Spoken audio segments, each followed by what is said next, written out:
Nearly 3 months after the central government scrapped Article 370 in Jammu and Kashmir, the state has been officially split into two union territories. And this is our top story this hour, as Jammu and Kashmir and Ladakh are now two new union territories, and they have come into existence from midnight on the 144th birth anniversary of Sardar Vallabhbhai Patel. Patel is credited for the merger of over 560 princely states into the Union of India.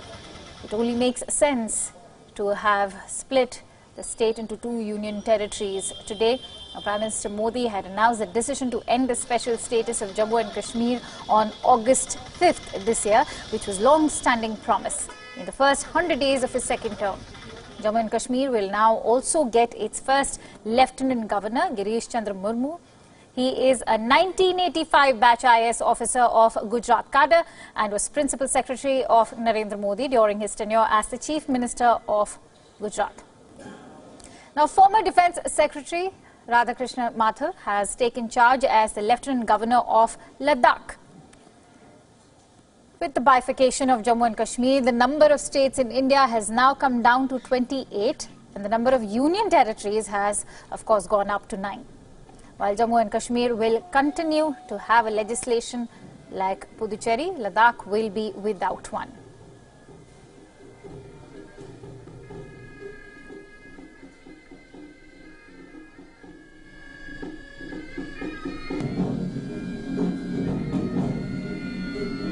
Now, the centre will be in direct control of the police and law and order in Jammu and Kashmir, while the land will be under the elected government there. Ladakh will be under the direct control of the central government, which will be run through the Lieutenant Governor. And for more details, let's quickly go across to our correspondent Ishan Vani, who's joining me live at this moment from Srinagar. Ishan, it's for the first time that a state has been converted into two union territories. Today is indeed a historic day. What's the situation in Kashmir, and when can we expect the oath to be administered to Murmu? Well, absolutely big and historic day in Jammu and Kashmir when it is being split into two union territories. Ladakh, we saw already that the oath was given to the Lieutenant Governor. In Kashmir, it will be held around 1:45 p.m. IST. We are told that Geeta Mittal, the Chief Justice of J&K High Court, will administer the oath to the Girish Chandra Murmu in Srinagar. It has been kept a very low-profile affair since the situation in the Kashmir, can turn volatile. That is why they don't want any, show around that particular thing. We already know in Kargil there was a shutdown given by the local body because they are protesting against splitting actually of the state. They are fine with the 370, but at the same time they are saying that splitting of the state will hamper their development. But Ladakh has been all along, wanting that they should be given a union territory status. There were protests in the Ladakh as well earlier, demanding the central government to give it a union territory status. Now, Ladakh would not have an assembly, while J&K will have an assembly which will have just a tenure of 5 years. Earlier, the assembly in J&K had a tenure of 6 years, but now it will be restricted to 5 years. Now, it will be important to see that, what all will happen, because this new Lieutenant Governor will also have will have to conduct the elections in Jammu and Kashmir, which will be key to conduct given the situation that's unfolding in the Kashmir. We already saw the targeting of non-local migrant laborers and other things holding in the Kashmir. Now, abolishment of State Accountability Commission and a certain other Human Rights Commission will be abolished. It will come under National Human Rights Commission, and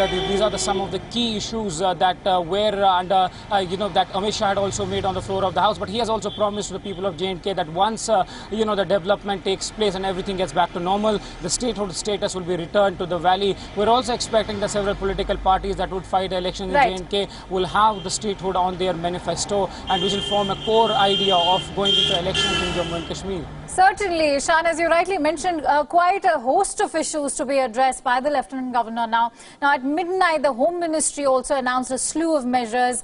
Now, give us a sense of the legal implications now that the state has been turned into two union territories and the central laws will be kicking in from today. Well, absolutely right. There are certain central laws which will be implemented in J&K, which wasn't earlier the case, as it has to go through the state assembly and then it will be passed. There were several issues, like when the GST was implemented, there were political parties in Kashmir protesting against implementing of GST. So that would not happen, no longer happen. Once the law is passed in the parliament, it will directly get implemented in Jammu and Kashmir as well. The special status also did not allow people to buy land in J&K. Now people from across India can come and buy land here. It was protected by the state subject, but that has also gone now.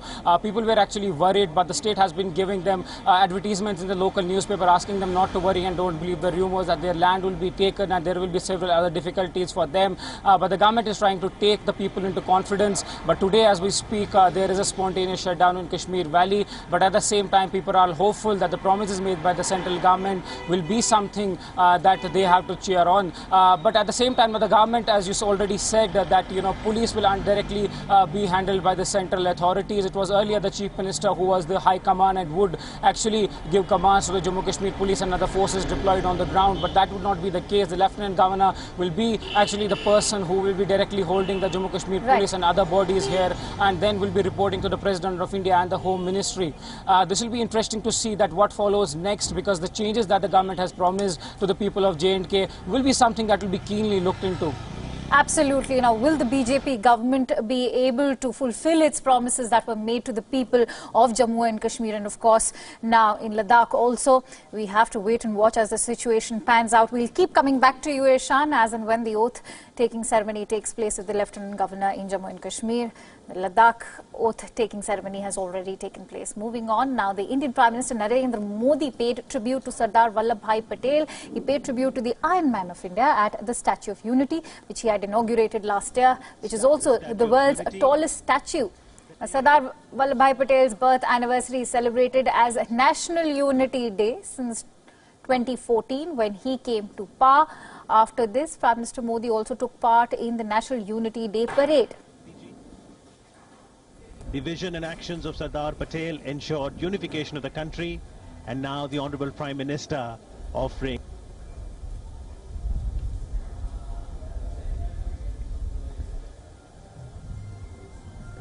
As you can see, the Indian Prime Minister paid tribute to Vallabhbhai Patel's Statue of Unity that's located at Kevadia in Narmada district of Gujarat.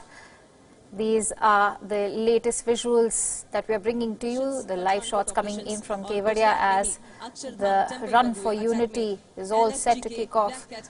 Thousands are in attendance, flocked the occasion to celebrate the 144th birth anniversary of the Iron Man of India.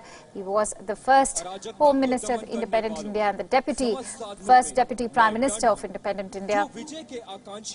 It was just some time ago that we saw the Indian Prime Minister pay homage to the tallest statue of the world. Narendra Modi will also inaugurate a technology demonstration site and a civil service probationers event during the day.